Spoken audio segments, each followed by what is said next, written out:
ሰበር መረጃ ተሰምቷል። የኦሮሞ አባገዳዎች ቲክቶከር አዶናይን በሽምግልና እንዲፈታ በዛሬው ዕለት ወደ አዲስ አበባ ጉዞ እንደጀመሩ ተሰማ። አዶናይ ከእስር ቤት ደብዳቤ ይላል። ይህንን የምለው በልተብዬ ወይም ፈርቼ ፈጽሞ እንዳይመስላችሁ ማርያምን ከልቤ ነው። ሰበር መረጃ ተሰምቷል። ቲክቶከር አዶናይ እንዲሁም ሌሎችን ከእስር ለማስፈታት የተወጣጡ ልኡካን አባገዳዎች ወደ አዲስ አበባ ጉዞ ጀምሯል። እስር ቤት እየሄዳችሁ የምታጨናንቁ እስር ቤት እየሄዳችሁ ግርግር የምትፈጥሩ እባካችሁ ሰላም ጤና ይስጥልኝ። በሰንደውቃችሁ ዲን በአዲስ ቪዲዮ ተመልሼ መጣሁ። በዚህ ቪዲዮ የምንመለከተው አዶናይ ጉዳይ አስመልክቶ አዶናይ እንግዲህ ከእስር ቤት ነው የላከው ደብዳቤ አለ የሚባል ነገር የሰማን ነው። የምንገኘው ደብዳቤ ምንድን ነው የሚለው እሱን እንመለከተዋለን። እንደዚሁ ደግሞ የአዶናይን ጉዳይ አባገዳዎች ይዘውታል፣ አሁን ይፈታል የሚል ነገር የሰማን ነው የምንገኘው። ምን ያገናኛል አዶናይና አባገዳ የሚለው ነገር የማስመለከታችሁ ይሆናል። ከዛው ከእስር ቤት የደረሰ መረጃ አለ አዶናይ ያለበት ሁኔታ እሱን የምንመለከት ነው የሚሆነው። ላይክ እና ሼር ማድረግ እንዳይረሳ። ሰብስክራይብ ለምንድን ነው የማታደርጉት? አሁን ማርኩ። እስቲ መጀመሪያ የአዶናይ ጉዳይ አባገዳ ይዘውታል የተባለ ይገኛል። ምንድን ነው ጉዳዩ? ሰበር መረጃ ተሰምቷል። የኦሮሞ አባገዳዎች ቲክቶከር አዶናይን በሽምግልና እንዲፈታ በዛሬው ዕለት ወደ አዲስ አበባ ጉዞ እንደጀመሩ ተሰማ። የኦሮሞ አባገዳዎች ቲክቶከር አዶናይ በሽምግልና እንዲፈታ ከተለያዩ የእምነት ተቋም መሪዎች ጋር ወደ አዲስ አበባ እንዳመሩ ለማወቅ ተችሏል። አገራችን ካሏት ባህሎች አንዱ ሽምግልና ሲሆን የገዳ ስርዓት ደግሞ ጥፋትን በቅጣት ሳይሆን በእርቅና በማስተማር ችግሮችን መፍታት የሚታወቅ ስርዓትም ነው። እንደምትሰሙት ነው እንግዲህ የአዶናይ ጉዳይ ለመፍታት አባገዳዎች ወደ አዲስ አበባ አቅንተዋል የሚል ነገር ነውና ግራ የሚያጋባ ነገር ነው። ቢኮዝ አንደኛ አዶናይ ምን አጠፋና ነው በእርቅ የሚፈታው? ያጠፋው ነገር ካለ እኛ ናው ካለ አላውቅም። ሁለተኛ ደግሞ ለምን ለአዶናይ ብቻ ስፔሻል ሆኖ አባገዳ ተመደበለት? ሌሎችስ ሳያጠፉ የታሰሩ እዛ ውስጥ አሉ። ለምሳሌ ያክል ጆሲን ብንመለከት ያለምንም ጥፋት ነው የታሰረው። ስርዓት ያለው ልብስ ነው የለበሰው፣ ድምፁ ነው የሆነ ሴቶች እንደው ሴቶች አብሮት ይቆማሉ ብዬ ያሰብኩ ነበር እኔ። ሴቶች አብሮ ባለመቆሙ በጣም ነው ያዘንኩት በሴቶች እና እንመለስና ግን የአዶናይ ጉዳይና አባገዳ ምን ያገናኘዋል? ማንን ከማን ነው የሚያስታርቁት? ምን አቱም ብሎ ነው የሚያስታርቁት የሚለው ነገር አሁን ጥያቄ ነው። ግን ይሄ ዋና ዜናው ምንጩ ምንድን ነው ስንመለከት ሚኮ ማይክል የሚባል ልጅ አለ። ዶር የምታውቁት ከሆነ እንመልከት እስቲ። ሰበር መረጃ ተሰምቷል። ቲክቶከር አዶናይ እንዲሁም ሌሎችን ከእስር ለማስፈታት የተወጣጡ ልኡካን አባገዳዎች ወደ አዲስ አበባ ጉዞ ጀምሯል። በጉዞው መካከል እንግዲህ በቲክቶክ አካውንት የምናውቀው ምንቴ ቢሊየነርም ይገኝበታል። እንዲሁም ገዳ ኢንቨስትመንት ግሩፕም ሌላ ሐሳብን ይዞልን መጥቷል። ይህን መረጃ ሁላችሁም እስከ መጨረሻው በማድመጥ ለወዳጅ ወገኖቻችሁ ሼር በማድረግ ሐሳቡን እንድታጋሩን ስንል በትህትና እንጠይቃለን። በገዳ ስርዓት ወጥተው ይቅርታን ጠይቀው ህዝብን ታርቀው ኃላፊነትን ይህ ተቋም ወስዶ ህዝብ ጋርም የሚቀላቀሉ ይሆናልም ብለውናል። በቲክቶከሩ እንዲሁም ደግሞ በሌሎቹ ጉዳይ እኔም ከዚህ በፊት የግል አስተያየቴን ስሰጥ እንደነበር ሁላችሁም ታውቃላችሁ። አሁን ግን ጉዳዩ በአባገዳ ስለተያዘ ያው እኔም ፍሮም ሳም አይደለው ከማዛመድ ከማስታረቅ ውጭ አማራጭ የለኝም በሚል እኔም ተቀላቅያለሁ። እንግዲህ ሰላም ለሁላችሁ። ዛሬ የምናወራው ስለ ሰላም፣ ስለ ፍትህና ስለ ወጣቶች ዕጣ ፈንታ ነው። አባቶቻችንን ያቆዩልን። የገዳ ስርዓት ግጭትን በግፍ አይፈታም፣ በእርቅ ይፈተዋል። ግጭት ሲኖር የመጀመሪያ የሚመረጠው መንገድ ውይይት ነው። ቅጣት ከመጀመሪያው አይመጣም። እርቅ ይቀድማል። ሰው ይሰማል፣ ማህበረሰብ ይታረቃል። ዛሬ በስር ላይ ያለው ወጣት የማህበረሰባችን ልጅ ነው። ወጣት ማለት ተስፋ ማለት ነው። ተስፋ መቆለፍ ወደፊትም መቆለፍ ነው ይሉናል። ገዳ የሚያስተምረን ይህን አይደል? ገዳ ስህተትን እንኳን በማስተካከል እንዲማር ነው የሚያደርገው ይሉናል። በገዳ ህግ መሰረት ሽማግሌዎች ይቀርባሉ፣ ነገሩ ይሰማል፣ ውይይት ይካሄዳል፣ እርቅ ይፈለጋል። የተፈጠረ ጉዳት ካለ ይታረማል፣ ግንኙነት ይመለሳል። ይህ ዘላቂ ሰላም የሚያመጣ መንገድ ነው። ለህዝብና ለባለስልጣናት ጥሬ ግልጽ ነው። ይህን ጉዳይ በገዳ ስርዓት እንመልከት በሚል መንገድ ነው እንግዲህ እኒህ አካላት ጉዞ እያደረጉ ያሉት። የገዳ ድምፅ ሲሰማ ሀገር ትጠነክራለች፣ ሰላም ያሸንፍ ብለውናል። በስተመጨረሻ እንግዲህ ለእርቁ ጉዞ ከሚያደርጉት አካላት መካከል ሳላነሳ ማለፍ የማልፈልገው ምንቴ ቢሊየነር እንዲሁም ደግሞ ገዳ ኢንቨስትመንት ግሩፕ ነው። ገዳ ኢንቨስትመንት ግሩፕ ማለት በንግድና በኢንቨስትመንት ብቻ ሳይኖር ለማህበረሰብ ሰላም፣ አንድነትና ዘላቂ እድገት የሚሰራም ተቋም ነው። እንግዲህ ይህ ገዳ ኢንቨስትመንት ግሩፕ በማህበረሰቦች መካከል ጉዳዮች ሲነሱ በሰላማዊ መንገድ መፍትሄ ለመፈለግ ተነሳሽነትን የሚወስድ ግዙፍ ተቋማችን ነው። በመንግስትና በማህበረሰብ መካከል የመግባባት ድልድይ ሆኖ የሚሰራ ተቋም ነው። ይህ ተቋም ውይይት፣ መግባባትና እርቅን በማበረታታት ዘላቂ ሰላም እንዲሰፍንም የሚረዳ ሲሆን ገዳ ኢንቨስትመንት ግሩፕ እንግዲህ በወጣት ትውልድ ላይ ልዩ ትኩረትን የሚሰጥ ወጣቶችን በማስተማር በማስተዋወቅና በማበረታታት ኃላፊነት ያለው ሰላምን የሚያከብርና ለማህበረሰብ ጥቅም የሚሰራ ትውልድ ለመፍጠር እየሰራ ይገኛል። ይህ ተቋም እንግዲህ የእውቀት ማስፋፋት የአመለካከት ለውጥና ኢምፓወርመንትን የሚገልጽልን ዋና ትኩረት የያዘ ነው። ቲክቶከሩ አዶናይም እንዲሁም ሌሎችን በተመለከተ ከስር ተፈተው ወደ ቤት እንደሚበቁም የምናይ ይሆናል። በገዳ ስርዓት ወጥተው ይቅርታን ጠይቀው ህዝብን ታርቀው ኃላፊነትን ይህ ተቋም ወስዶ ከህዝብ ጋርም የሚቀላቀሉ ይሆናልም ብለውናል። እንደምትሰሙት ነው እንግዲህ እና ሚኮ ማይኮ ወይ ደግሞ አሁን ስሙን ፍሮምሳ ብሎ የቀየረው ግለሰብ ይሄን መረጃ ይዘው ወጥቷል። አይ ቲንክ ይመስለኛል እውነት ይሁን አናውቅም፣ ግን እንግዲህ ይሄ ነገር እውነት የሚሆንበት መንገድ በጣም ጠባብ ነው የሚሆነው። ቢኮዝ ምን ያገናኘዋል አባገዳ እና አዶናይ? አይ ቲንክ ይመስለኛል ሚኮ ማይኮ የሰራ የሚገኘው የገዳ ኢንቨስትመንት ለተባለው ድርጅት ማስታወቂያ የሰራ ነው ብዬ ነው የምገምተው እኔ። ምክንያቱም ደጋግሞ ስለጠራ ስሙንና ፎቶንም ስላሳየ ማለት ነው። ከዚህ ውጪ ምን ተብሎ እንደዛ ለማስታወቅ ይመስለኛል። አላውቅም እንግዲህ እናንተም ታስባችሁ በዚህ ጉዳይ ላይ ምን ያገናኛል? ኦኬ እውነት ከሆነ እሰየው የሚያስፈልግ ነገር ነው። ካለቀ አለቀ ነው። ግን እርቅ የሚያስፈልገው ነገር ራሱ አለው ይገን ከጀምሩ ኦኬ ምንድነው ማከማንም አልጣለም እኮ ልጁ እውነት ለመናገር እና ሁለተኛ ደግሞ ለእሱ ብቻ ስፔሻል ተደርጎ ገረም የሚደብበት ምክንያት ምንድነው የሚለው ነገር ማንሳት ፈልጌ ነውና እስቲ እናንተ በዚህ ጉዳይ ላይ ሀሳባችሁን አስቀምጡበት። ከዚህ ጋር ታይተው ደብዳቤው ከቤታችን በፊት ብሩክ ሪል ስቴት ስጦታውን ሊሰጠኝ ተዘጋጅቷል። የሀሳቡ ጠንሳሽ ውድ አዶናይ ልጄ በተገኘበት ለመውሰድ ተዘጋጅቻለሁ። እግዚአብሔር ኢትዮጵያን፣ ሕዝቦቿን፣ ምድሪቷን ይባርክ። ሲያስተል እንደምትመለከቱት ነው እንግዲህ የኔ አባት ብሩክ ሪል ስቴት መኪናውን ቢያዘጋጅልኝም አዶናይ በሌለበት ግን መኪናውን መውሰድ አልችልም ብሏል። እውነት ለመናገር እኔ አባት በለፉበት በጣሩበት በፊልምና በቲያትሩ ዘርፍ ሳይሆን አዶናይ አይን ላይ አርፎ እንደ አጋጣሚ መኪና ይገዛላቸው ከተባለ ጀምሮ መቼስ የኛ ሀገር ሚዲያ አብረን እንብላው ነው። ሰሞኑ በየሚዲያው እየጠየቃችሁ ኢንተርቪው እያደረጋችሁ በዩቲዩብ ሲሸክሉባችሁ ነው የከረማችሁት። እሳቸው ግን የባህር ዳር ሄደው መድኃኔዓለም ቤተክርስቲያን ሲያሰሩ መድኃኔዓለም ደግሞ እዚህ ታሪክ ሰርቶ በህዝቡ ፎሎ በማድረግ በብሩክ ሪል ስቴት አማካኝነት ትልቁን ድርሻ አዶናይ ይዞ መኪናው ቢገዛላቸው እሱ በሌለበት ግን መኪናውን መውሰድ አልችልም እያሉ ነው የኔ አባት። ለማንኛውም ብሩክ ሪል ስቴት በጣም እናመሰግናለን። እኔንም ቢሆን እንደው ሰግጫለሁ። አንድ 15 ቀን ወስደ ዱባይ ብታዝናናኝ በጣም ነው ደስ የሚለኝ። ለማንኛውም የኔ አባት በዚህ ሳምንት ወይ በዛኛው ሳምንት አዶናይ ተፈቶ እንደ ቃሎት መኪኖትን ተቀብሎ ደስታዎት እንደሚመለስ በጣም እርግጠኛ ነኝ። እግዚአብሔር ኢትዮጵያን ይባርካት፣ እርሶም እድሜና ጤና ሰጥቶ ለሌላ ደስታ ያብቆት። ይመቾት የኔ አባት።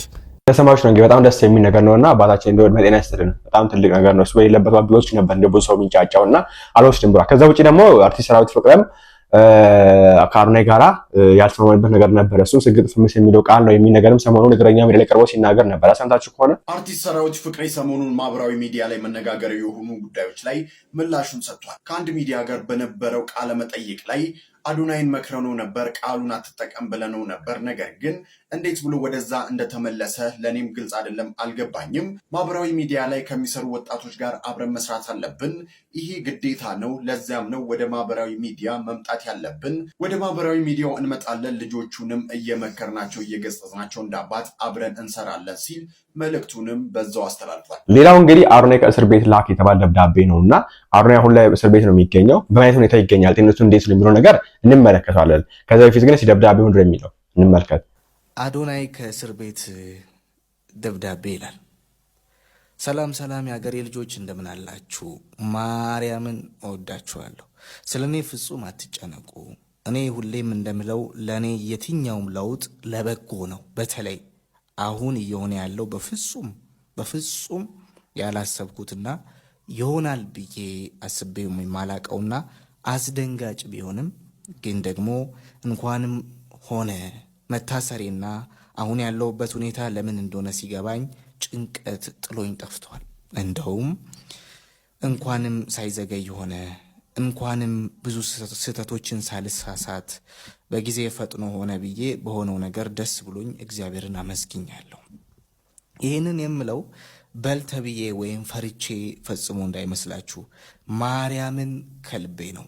በቃ አሁን የሆነው እንኳንም ሆነ ለእኔም ሆነ እኔን ለምትከተሉኝና ለምትሰሙኝ የሆነው ሁሉ እንኳንም ሆነ ጥቅም እንጂ አንዳችም ጉዳት የለውም። እኔ ከካናዳ ኢትዮጵያ መጥቼ በእናንተ በወዳጆቼ እገዛ የሰራሁት ጥሩ ነገር ቢኖርም ግን ደግሞ ተሳስቼ ነበር። ስህተቴም ቀላል የማይባል ስህተት ነበር። ለነገሩ እኔም የህዝቡን ተቃውሞ ሰምቼ አንዳንድ አካሄዶቼንና አንዳንድ ቃላቶቼን በጊዜ ለማረም ወስኜ የነበረ ቢሆንም ግን ደግሞ ድንገት የሰማሁት የአንዳንድ ሰዎች ምክር አሳስቶኝ ጭራሽ ስግጥቅጥ እላለሁ። እንደውም ማንንም አልሰማም ማንንም አልፈራም ብዬ ስህተቴን አባብሼ ለመቀጠል መነሳቴና የነቢይ እዩ ጩፋን ምክር መቀበሌ ልክ እንዳልነበር አሁን በደንብ ገብቶኝ በጸጸት ላይ ነኝ። ይህን ደብዳቤ የምጽፍበት ምክንያት ግን ሁለት ብቻ ነው። የመጀመሪያው መልእክት እኔን ለምትወዱኝ ነው። ወዳጆቼ፣ የሀገሬ ልጆች፣ ከፍቅር የተነሳ እንደሆነ አውቃለሁ። ግን እባካችሁ ያለሁት በሚያስተማምን በሀገሬ ምድር የህግ ጥላ ስር ነው እና የሚዲያ ዘመቻ ማድረግ ለእኔ ጉዳት እንጂ ጥቅም የለውም እና የሚዲያ ዘመቻ አቁሙ ብዬ እጠይቃለሁ። ሌላውና ይህን ደብዳቤ የምጽፍበት ሁለተኛው ምክንያቴ መሳሳቴን በደንብ ስለማወቄ ለማሳወቅ ነው። አዎ በእርግጥም ተሳስቼ ነበር። ለዚህም ተሳስቼ ያሳሳትኩትን ትውልድና ከዚህ በፊት ስትመክሩኝ ምክራችሁን ከመስማት ይልቅ ቅናተኛና ምቀኛ ያልኳችሁን የሀገሬ ልጆች በሙሉ ይቅርታ ማለት እፈልጋለሁ። ስህተቴን የማይበትን ይህንን አትሞስፌር ለፈጠሩልኝ የሀገሬ የጸጥታ ኃይሎችና ለሀገራችን መንግስት ደግሞ ታላቅ አክብሮትና ምስጋና አለኝ። በጣም አመሰግናለሁ።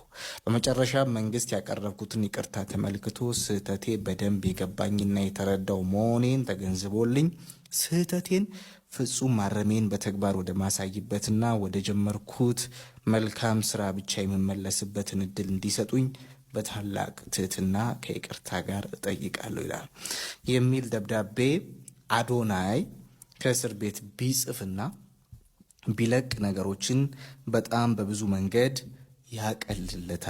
ያቀልለታል ብዬ አስባለሁ። አዶናይ እግዚአብሔር አምላክ ካንተ ጋር ይሁን። እወዳለሁ። መልካምን ሁሉ እመኝልሃለሁ። አዶናይ ማንም ይወቅሳል ብዬ አላምንም። ይህ ጩፋም ሆነ የትኛውንም ሰው ግለሰብ ይወቅሳል ብዬ አላምንም። እናንተ በዚህ ጉዳይ ምን ትላላችሁ? ሀሳባችሁን አስቀምጡበት። ከዛ ውጪ አሁን ያለበት ሁኔታ ምን ይመስላል? አዶናይ በእስር ቤት ከታችን እንስማ እስቲ። ሃይ ጋይስ፣ እንዴት ናችሁ? ደህና ናችሁ? አሁንም አዲስ ነገር ይዤላችሁ መጥቻለሁ ስለ አዶናይ። ያው ዛሬ ቅዳሜና እሑድ ስለሆነ ምንም አዲስ ነገር አይኖርም። ግን ደግሞ በጣም ደስ ያለኝ ነገር የአዶናይ ወላጅ እናት የአዶናይ ወላጅ አባትን ዛሬ በቪዲዮ ኮል አውርቻቸው ነበር። እጅግ በጣም ነው ደስ ያለኝ እና የአዶናይ እናት ደግሞ እስር ቤት ሄዳ ጠይቀው ነው የመጣችውና ደህና ነው፣ ሴቭ ነው ያልነው፣ በጥሩ ሁኔታ ላይ ነው የሚገኘው። ምንም አይነት መጎሳቆልም ሆነ ምንም አይነት ጉዳት አልደረሰበትም። እሱ በጣም ደስ የሚል ነገር ነው። ያው ሰኞ ደግሞ አባቱ ሄዶ ያየዋል። ሁሉንም ነገር እንግዲህ አጣርቶ ሲነግረኝ መጥቼ ለእናንተ ነግራችኋለሁ ማለት ነው። ጋይስ እባካችሁ አዲስ ያልሆኑ ነገሮች፣ ያልተጣሩ ወሬዎችን እያዛችሁ የመጣችሁ እዚህ ጋር ባታወሩ መልካም ነው ላለው። ከዛ በመቀጠል ደግሞ እስር ቤት እየሄዳችሁ የምታጨናንቁ፣ እስር ቤት እየሄዳችሁ ግርግር የምትፈጥሩ እባካችሁ ከቤተሰብ ውጭ ከእናት ከአባት ከእህት ከወንድም በጣም ቅርብ ሰው ካልሆነ በስተቀር ማስገባት አይችሉም። ስለዚህ ስለምታደርጉት ነገር ልትጠይቁ በመምጣታችሁ ፍቅራችሁን ስለምትገልጹት ግን እጅግ በጣም ነው የምናመሰግነው። ያንን ነገር ባታደርጉ መልካም ነው። ማለት የአዶናይ ማዘር ከነገረችኝ በጣም ያሳቀኝን ነገር ልንገራችሁ። ያው እንድስቁ ነው በዛውም ማለት ነው።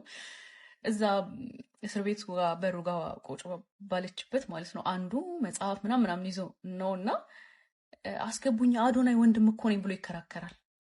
በቃ ወንድሙ ነኝ እያለ ማለት ነው። ማዘር እኮ አጠገቡ ነው ያለችው እና በጣም ገርሞ እየሳቅኩ ነበር ያለች እና ፕሊስ እየሄዳችሁ ወንድሙ ነኝ እህቱ ነኝ እያላችሁ ለመግባት እየሞከራችሁ ያላችሁ ያን ነገር ባታረጉ የተሻለ ነው። ስለምታረጉት ነገር ልትጠይቁት በምትመጡት ስለምታሳዩት ፍቅር ግን እጅግ በጣም ነው የምናመሰግነው። ያው እንግዲህ ጋይስ ሰኞ እንግዲህ ከፈጣሪ ጋር አዲስ ነገርን እንሰማለን ብለን ተስፋ እናደርጋለን። ጠበቆችም እየተረባረቡ ነው ያሉት። ሰኞ ካልሆነ እሮብ ይለቀቃል ብለን ተስፋ እናደርጋለን እግዚአብሔር ከኛ ጋር ይሁን። ያው እንዳልኳችሁ ሁላችሁ በጸሎታችሁ ነው ብታግሱት ማለት ነው። ያው ሰኞ ደግሞ አዲስ ነገር ካለ መጥቼ እንደዚሁ እነግራችኋለሁ ማለት ነው። እንደሰማችሁ ነው እንግዲህ ለክፉ ለደጉ እንግዲህ ልጁ በዚህ መንገድ ነው እስር ቤት የሚገኘው። እግዚአብሔር ይመስገን ሰላም ነው። ከዛ ውጪ እንግዲህ እስር ቤት የሄዳችሁ ወንድሙ ነኝ እህቱ ነኝ ያላችሁ ከመት ፍጥሩ ምን እንዳላችሁ የሰማን ነው የምንገኘው። አይጠቅመውም ለሱ የምትወዱት ካላችሁ አይጠቅመውም እና ተወያይ ፈልጋለሁ። እስቲ ወንድማችን እንስማን እንጨርሳለን። ሴቶች ሲማሩ አሮጋንት እየሆኑ ስለሚሄዱ ባይማሩ ይሻላል። ምርጫስ ፈቅዳችሁላቸው ይሆን እንዴ? ነው የመምረጥ መብታቸውን እንዴት እናርገው? እሱንስ በነገራችን ላይ ሮበርት ግሪን የሚባል የተፈጥሮ የሰውን ተፈጥሮ ሂውማን ኔቸር የሚያጠና በጣም ጎበዝ ጸሐፊ አለ። ጎበዝ እንትን እና እንደዚህ አይነት ነገር በጣም አውትሬጂየስ ነገር ሰው ሲናገር አትፍረዱባቸው ይላል። ኦር ከመፍረድ ይልቅ ከመቆጣት ከማዘንም ይልቅ ሁለተኛ ጥያቄ ምናምን ጠይቁ ይላል። ያ ጥያቄው ምንድነው? አስተዳደጋቸው ምንድነው? አብዛኛው ሰው ማይክ ስለያዘ ብቻ የሚያወራው ነገር ዕውቀት ላይ ተመስርቶ ነው ማለት አይደለም። ኮምፕሌክስ የሆነ ቻይልድሁድ፣ ትራውማታይዚንግ የሆነ ቻይልድሁድ ለዛ ትራውማ አደልት ሆኖ ሪስፖንስ እያደረገ ነው አብዛኛው ሰው። ይሄ ሊሆን ይችላል እና ለምን እንዴት ያለ አንድ ሰው ብላችሁ ጠይቁ ይላል። እና እቺ ሴትዮ እንደዚህ ስትል እንዴት እንዲህ ልትችል ቻለች ብዬ ጠየቅኩኝ ይላል። በጣም ኢንተረስትድ ሆኜ ማለት እንዴት እንደዚህ አይነት ድምዳሜ ላይ ልደርስ እንደፈለገች ኦር እንደቻለች። ከዛ ሌሎች እንትኖቿን ማየት ጀመርኩ ማለት የሆነ ቦታ ላይ እናትም አባትም ሆኖ ማሳደግ የሚባል ነገር የለም። አንድ ሰው ወይ አባት ነው ወይም ደግሞ እናት ነው የሚሆነው። ለምሳሌ የኔ እናት ብላ አባቴ አለች፣ ገባች ወደ ቻይልድሁድ እንትኗ ማለት ነው። አባቴ በተለያዩ ምክንያቶች እኛ ጋር ብዙም ስለሌለ ላይክ በስራ ምክንያት ምናምን ብዙ ያሳልፋል መሰለኝ። የሱን ቦታ ለመተካት በጣም ፎከስ አድርጋ ነበር እናቴ። ዲሲፕሊኑ ላይ አተኩራ ነበር። በዚህ ምክንያት ነርቸሪንግ ሳይዷን አላገኘውም። የእናት ፍቅር የሚባለውን አላገኘውም። የአባትን ሮል ነበር አክት ስታደርግ የነበረው። የእናት ፍቅርን የእናት ሞቅ ያለውን ፍቅር ይሄ ዋርም የምንለውን ነገር አላገኘውም። you see this is childhood trauma and she have a mom issue። በጣም የሚገርማችሁ ነገር እንደዚህ አይነት ሰዎች የሚያውቁት ሁሉን ነገር የሚያውቁ ስለሚመስላቸው ይመጡና የነሱን ህይወት ጄነራል ፋክት ያደርጉታል፣ የሁሉም ሰው ህይወት ያደርጉታል።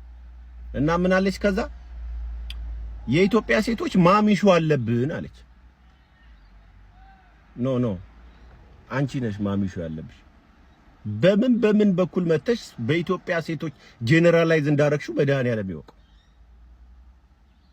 ሶ ክሊርሊ ሴቶችን እየተከታተልሽ ሴቶችን ማጥቃት you are responding to that ማሚሹ። you have a problem, you are a broken girl as a child። ሶ ከሴቶች ጋር እልም ያለ ይሹአልሽ እንጂ ወግ እየጠበቅሽ አይደለም ውዴ። አንድ ሰው በጤናው የሴት ልጅ መማር አያስፈልግም አይደል? ሶ እኔ አሁን አልፈርድብሽ because Robert Greene tells me that she is responding to her childhood trauma. She's expressing her issue with her mom issue which is a reflector. ማሚሹ ብቻ ማሚሹ አለኝ ብቻ ብለሽ አታቆሚም። ባይዘው ማሚሹ ካለብሽ women issue አለብሽ።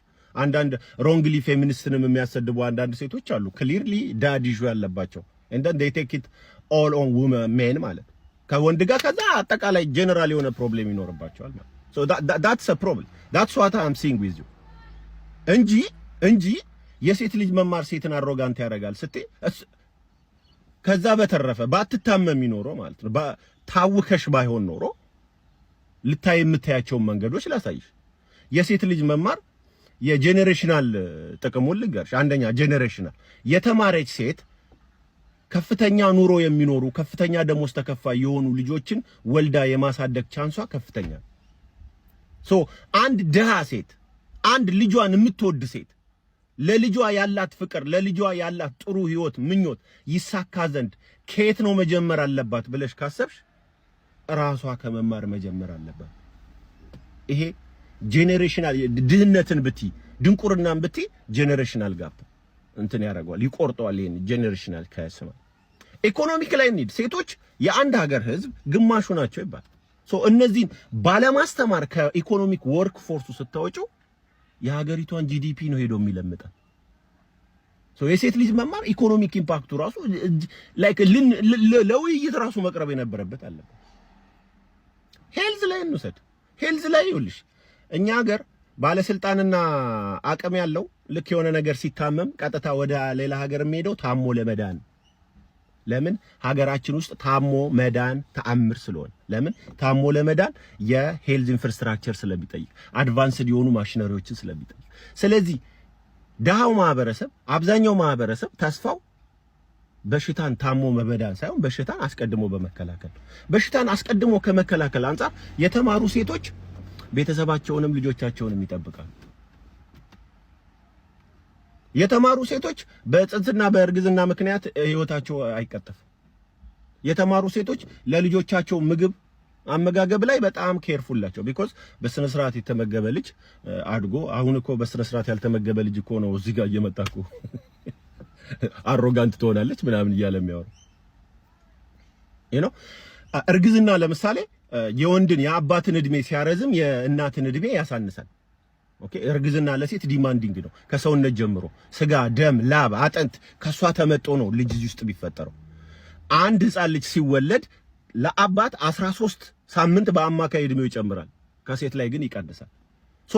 ሴት ስትማር ይሄን ነገር ታውቃለች። ማራራቅ የሚባል ነገር አለ ማለት እድሜዋ ይጨምራል፣ በህይወት ትረዝማለች፣ ለልጆቿ አጠገቧ ትሆናለች። ወደ እምነቱ ልምጣልሽ። ኢየሱስ ክርስቶስ ሴቶችን በአደባባይ ነው ያስተማረው። አንድ ክላሲክ ትምህርቱ ህፃናት ወደ እኔ ይመጡ ዘንድ አትከልክላቸው ሲል ለሴቶች ነው አድሬስ ያደረገውል። አንዳንድ ሴቶች ለደቀ መዝሙራን ብቻ የተፈቀደው እግሩ ስር ቁጭ ብሎ መማርን ለሱ ብቻ የተፈቀደው ሴቶች እግሩ ስር ቁጭ ብሎ አስተምሯል ኢየሱስ። ዋይ በእምነት የጥንት ክርስትና ባይዘው ሴትን በሴት መማር በጣም ያምናል። ቢኮዝ እምነት ከእውቀት ጋር ስለሚመጣ ማለት ኖሌጅ ኢንክሪዝስ ኦር ስትሬንግስ ፌዝ ኦኬ ኢግኖራንት ዊክንስ ፌዝ። በሌሎችም እምነት ብትመጭልኝ ሴቶች በጥንት ዘመን ስኮር አልነበሩ። ለምሳሌ የፕሮፌት መሐመድ አይሻ ወንዶችን ሁላ ታስተምር ነበር ነው የሚለው። ሺ ኢዝ ስኮላር ባይ ዘ ወይ ሺ ዋዝ ስኮላር። አሁን ዛሬ ቃንቃንን እየወለደ ዓመታትን እየወለደ ወንዶች ማህበረሰቡ ለሱ በሚመቸው ነገሮችን ኢንተርፕሬት እያደረገ ለሴት ሲኦል የሆነ ዓለም ሰጠን እንጂ ጥንት አባቶቻችን ባይዘው ስልጥን ያሉ ናቸው። ዕውቀትን በጣም ነው እንትን የሚሉት። በሴት ልጅ መማር በጣም ነው የሚያምኑት። ኦኬ ብዙ ጊዜ የሴት ልጅን መማር የሴት ልጅን እኩል መሆን ባይዘው መማር አዳነች አቤቤን ቢያደርግ ነው እንጂ ሌላ ምን ያደርጋል? መማር ፍርዬን ቢያደርግ ነው እንጂ ሌላ ምን ያደርጋል? አሮጋንት ካረገሽ ፕሮባብሊ አሮጋንት አንጎል ይዘሽ ከገባሽ ምንም ካሪኩለም አይቀየርሽ። ማሚሹ ይዘሽ ከገባሽ ኤዱኬሽን አይቀየርሽ። you have to read ሮበርት ግሪን you have to go to therapy እንጂ ትምህርት አይደለም አንቺን የሚቀየር። and your experience doesn't mean that it's fact actually it's your personal experience. as a personal experience I respect that. እንደ ፋክት አርገሽ እንደ ጄነራል አርገሽ የኢትዮጵያ ሴቶች ማሚሹ አለብን ስትይ ግን it's a problem, it's ድንቁርና ነው። ኦኬ ሴቶች እንደ ኮቪድ በቻላችሁ መጠን ከእንደዚህች አይነት ሴት ራሳችሁን ማራቅ አለባችሁ።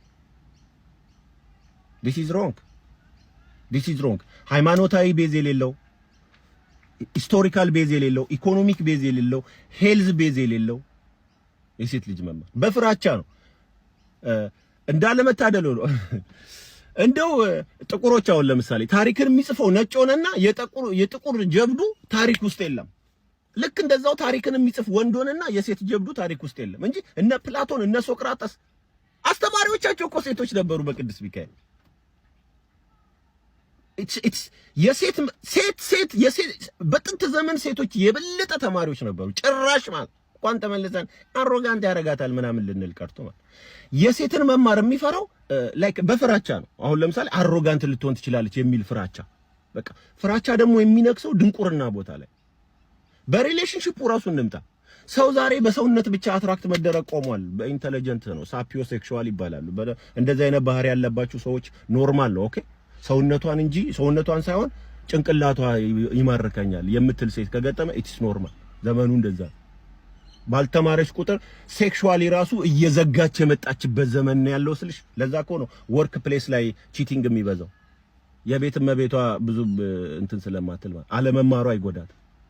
ስለዚህ ወንድም አትራክ እየሆነ የሚመጣው እዛ ጋር ውጭ ወጣ ምናምን ኮንፊደንሷን ቡምባ ክላት ብላ ምናምን የምትታገለዋል። ኦኬ ሶ ሮማንስ ራሱ አፌክት ያደርጋል አለመማር እንኳን ሌላውን ነገር ቀርቶ ማለት እኔስ ቪዲዮአችን ላይ ነበር። አዲስ መረጃ ናጋሽ ተጠራጠረ በአዶናይ ጉዳይም በሌሎች ወንድሞች ጉዳይም አዲስ ካለጀላችሁም ቅርብ ነው የሚሆነው። ላይክ እና ሼር ማድረግ እንዳይረሳ። ቸር ቆዩልኝ።